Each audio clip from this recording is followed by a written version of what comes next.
జపాకుసుమ సంకాశం కాశ్యపేయం మహాద్యుతిం తమోరిం సర్వపాపఘ్నం ప్రణతోస్మి దివాకరం. చూస్తున్నటువంటి ప్రేక్షకులకు మరి ఫిబ్రవరి మాస ఫలితాలలో కుంభరాశి వారికి ఏ విధంగా ఉండబోతుందనే ప్రశ్నను మహాలక్ష్మి గారు అడిగారు. అయితే కుంభరాశి వారికి గురువు బాగున్నాడు. గురువు పంచమ స్థానంలో ఉన్నాడు. చాలా రోజుల నుంచి వీళ్ళు కష్టపడుతున్నారు.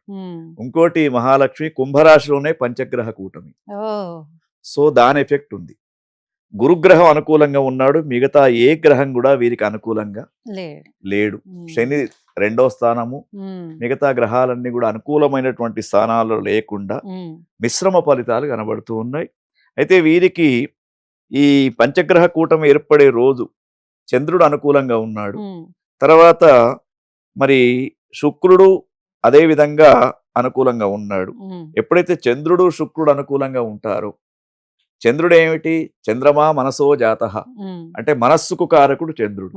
మనస్సు బాగా ఉంటే చేసే పనులన్నీ కూడా బాగానే ఉంటూ ఉంటాయి. కాబట్టి ఆ యొక్క అనుగ్రహం ఉంది చంద్రుంది. తర్వాత ముఖ్యంగా వీరికి చంద్రునితో పాటు మరి ఇంకొక గ్రహం శుక్రుడు. శుక్రగ్రహం అంటే ముఖ్యంగా కళారంగంలో ఉన్నటువంటి వారికి చాలా అనుకూలమైనటువంటి మాసం. కళలు, మీడియా, సినీ రంగం, ఇవన్నీ కూడా దాంపత్య జీవితాలు, భార్యాభర్తల మధ్య సంబంధాలు, ఇవన్నీ కూడా శుక్రగ్రహంతో.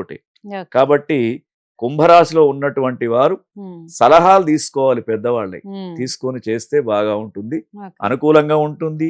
అయితే వీరికి ముఖ్యంగా వీళ్ళు నవగ్రహ ఆరాధన తప్పకుండా చేయాలి.